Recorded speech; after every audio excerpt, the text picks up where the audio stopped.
kalau dah masuk jalan ni, kena teruskan sampai hujung baru boleh berpatah balik.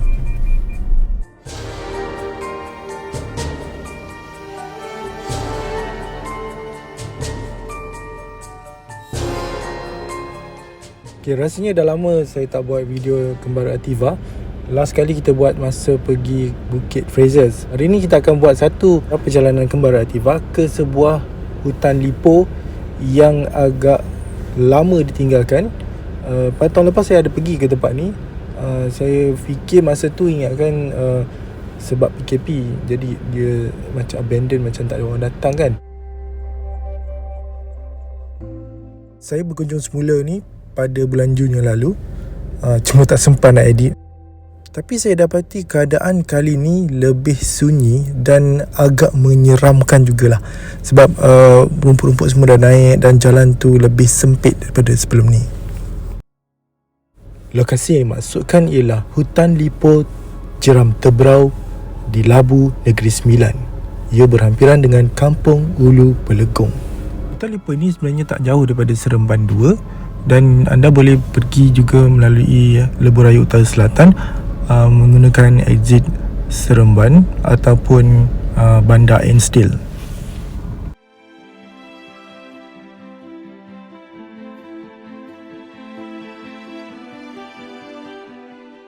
Sebenarnya saya tak nampak ada signboard dari jalan utama. Dalam kampung pun ada satu saja bila dah hampir nak masuk ke hutan ya. Sebelum tu tak nampak signboard menunjukkan hutan lipo ni. So anda kena gunakan Google Maps ataupun Waze untuk memandu anda ke lokasi. Jalan akan mula sempit selepas anda melepasi sebuah ladang.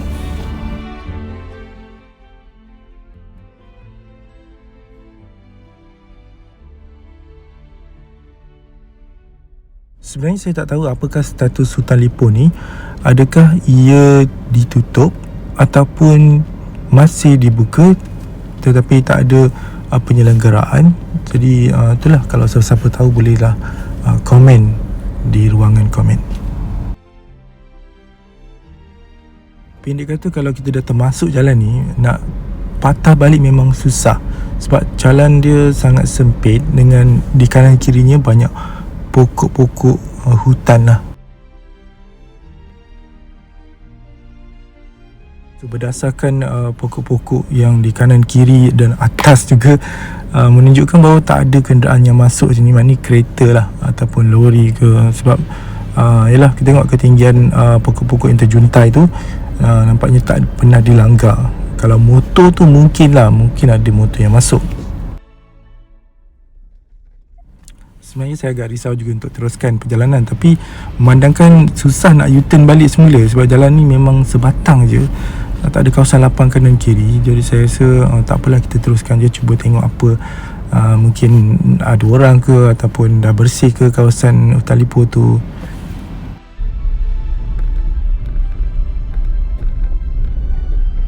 Sebenarnya banyak calar-calar halus di kanan kiri saya.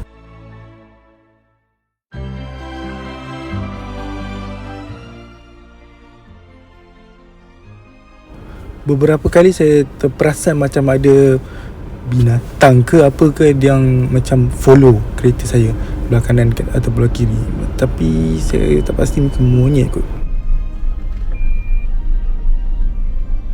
Kalau dengar front sensor tu memang sentiasa je bunyi sebab memang rumput ataupun pokok-pokok kanan kiri tu memang dia dah ke tengah.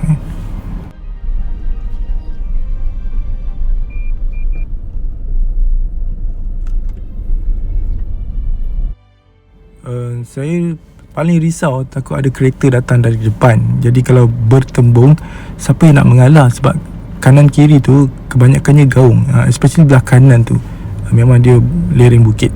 Kanan kiri hutan, ada kawasan yang memang curam, ada yang tak.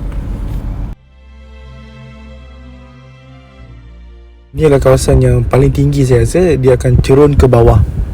Last time saya datang sini, saya tersangkut kat sini sebab jalan dia licin sangat bila nak balik lah. Kadang-kadang rasa macam masuk Jurassic Park ada.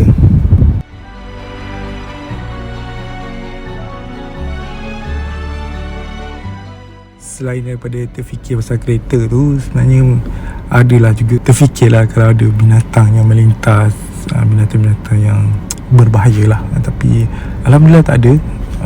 Cuma dengar macam, tak tahu lah, surrounding tu rasa macam agak scary lah.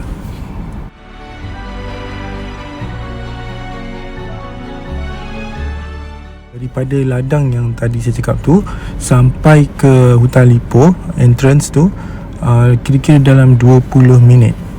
Sebab jalan dia macam ni kan, jadi saya tak boleh nak laju pun. Alhamdulillah akhirnya saya sampai ke pintu masuk hutan Lipoh. Memang ada tulis kat situ hutan Lipoh Jeram Tebrau tapi dah ditutupi dengan pokok-pokok renek kat situ.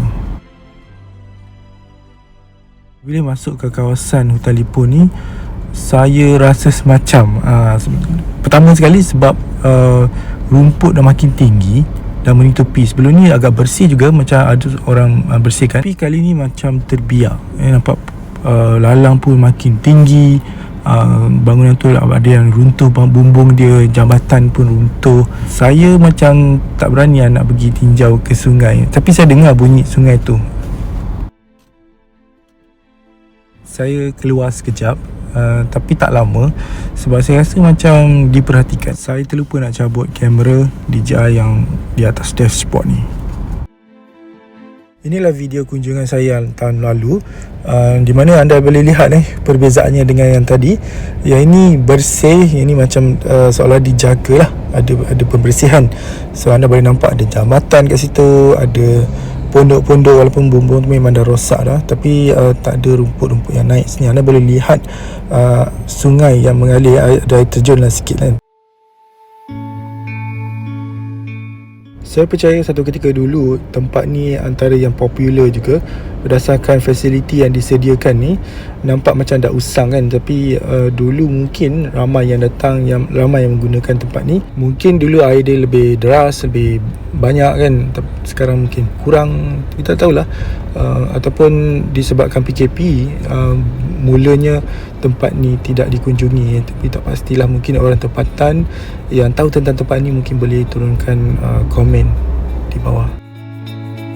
Mungkin juga tempat ni boleh jadikan sebuah campsite, sebab sekarang orang suka aktiviti luar, outdoor, camping dan sebagainya.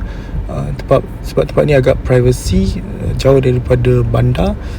Atau mungkin juga orang dah terlupa dengan tempat ni, dia mungkin perlukan promosi seperti YouTube channel ataupun kerajaan negeri sendiri promosikan tempat ni, dan secara tak langsung juga menambah juga sumber pendapatan atau ekonomi setempat. Lebih kurang 10 minit selepas tu, saya pun tinggalkanlah kawasan tersebut dan rasa macam kurang selamat. Yalah, kalau macam kawasan tu dah tak ada orang yang kunjungi, biasanya mungkin binatang-binatang dah conquer kawasan tersebut. Sebab biasanya kawasan yang ada punca air menjadi penempatan haiwan liar. Saya rasa kawasan ni mungkin sesuai untuk mereka yang suka buat aktiviti paranormal waktu malam kan.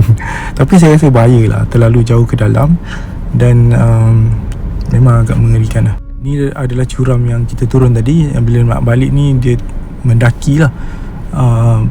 Pada kunjungan saya yang lepas, tahun lepas, memang ada traction control kat sini berfungsi lah. Sebab masa tu jalan ni licin, boleh lepas hujan sekali. Tapi yang kali ni tak ada masalah.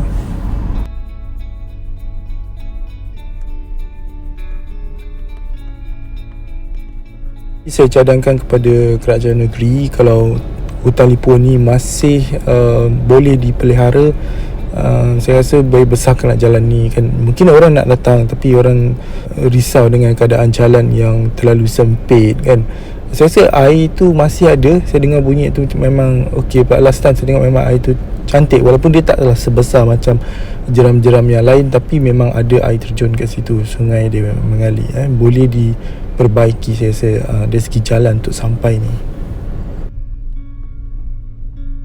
Saya boleh cadangkan mereka yang ada 4-wheel drive, mereka ni ada kelab tau, biasanya akan datang secara beramai-ramai. Mungkin boleh datang ke sini sebab bila banyak kenderaan yang masuk, seperti 4-wheel drive tu kan, jadi dia akan mungkin sedikit membersihkan jalan ni daripada semak samun di kanan dan kiri tu. Baru-baru ni saya ada juga kunjung ke satu campsite air Luit Sungai Pertak di Kuala Kubu Baru. Lokasi campsite ni sebenarnya agak remote di tengah-tengah hutan. Memang keadaan 4-wheel drive saja yang boleh sampai. Kalau anda kereta biasa macam Ativa ni memang kena parking dekat satu kawasan tu lah. So masa saya pergi ni terserempak dengan sekumpulan pengguna 4-wheel drive 4x4 ni kan. Jadi mungkin mereka boleh berkunjung ke tempat ni, walaupun mungkin tak secantik yang mereka pergi di Sungai Petak tu, tapi mungkin sedikit sebanyak dapat membantulah menceriakan kawasan di Jeram Tebrau ni. Itu saja perkongsian untuk kali ni. Terima kasih kerana menonton. Kepada anda yang baru jumpa channel ni, boleh subscribe. Channel ni berkaitan dengan affordable technologies dan juga alam, nature. Terima kasih kerana menonton. Assalamualaikum dan salam sejahtera.